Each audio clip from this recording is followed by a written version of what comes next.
அனைவருக்கும் வணக்கம். நான் புதிய புரட்சி மக்கள் கட்சி தலைவர் சோவி பவுன் குணசேகர் இந்த காணொலி வாயிலாக உங்களை சந்திக்கின்றேன்.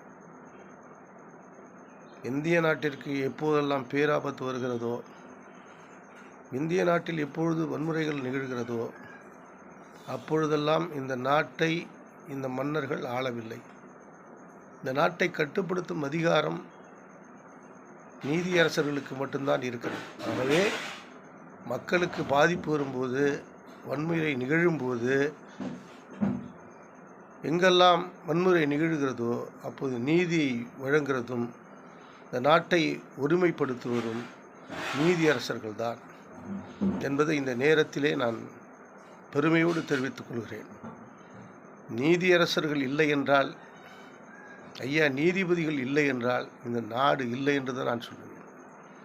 வன்முறை எங்கெல்லாம் நிகழ்கிறதோ, எப்பொழுது பேராபத்து நிகழ்கிறதோ, எப்போது நாட்டிற்கு அநீதிகள் நிகழ்கிறதோ அப்போதெல்லாம் நீதியரசர்கள் தான்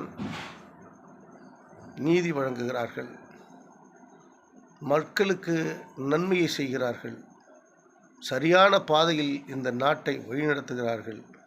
அவர்களுக்கு கோடான கோடி என்னுடைய அன்பான வணக்கம். இப்பொழுது கூட கரூரில் விஜய் அவர்களின் பரப்புரையில் சரியான பாடம் கற்றுத்தந்திருக்கிறார்கள்.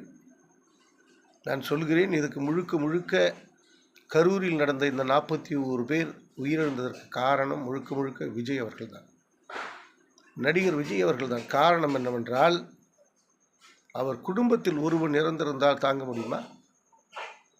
உன்னுடைய மகன் இறந்திருந்தால் உன்னால் இதை பொறுத்து கொள்ள முடியுமா? உனக்காக வந்து காத்திருக்கிறார்கள். காலை 6 மணியிலிருந்து 7 மணி வரை 12 மணிக்கு வந்து நான் பரப்புரை செய்கிறேன் என்று சொன்னவுடன் கர்ப்பிணி தாய்மார்களும் கர்ப்பிணிகளும் திருமணத்திற்கு நிச்சயிக்கப்பட்டவர்களும் கோடான கோடி தொண்டர்கள், லட்சக்கணக்கான தொண்டர்கள் வந்து அங்கு குவிந்தார்கள். ஆனால் அது தெரிந்தும் நீ 12 மணிக்கு வந்து நான் உரையாற்றுகிறேன் என்று சொல்லியும் கூட நீ வந்தது இரவு 7 மணி.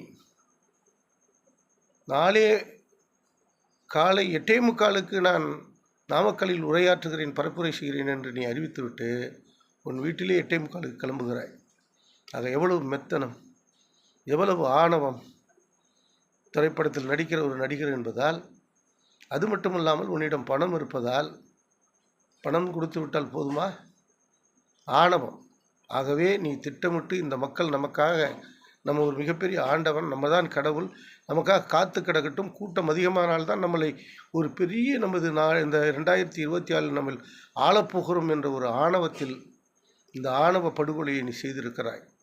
முழுக்க நீதியரசர்களே, உங்களை பணிவோடு கேட்டுக்கொள்கிறேன். ஒருத்தன் சுட்டு கொல்லப்பட்டால், ஒருவன் படுகொலை செய்யப்பட்டால், ஒருவன் கொலை செய்யப்பட்டால் அவனுக்கு ஆயுள் தண்டனை கொடுக்கிறீர்கள். அதுபோல 41 உயிர்கள் போயிருக்கிறது. நீ எத்தனை கோடி கொடுத்தாலும் அதற்கு தகாது. ஆகவே உடனடியாக அந்த கட்சியை கலைத்துவிட்டு அந்த ஆளை கைது செய்து தண்டனை வழங்குமாறு அன்போடு கேட்டுக்கொள்கிறேன். வணக்கம்.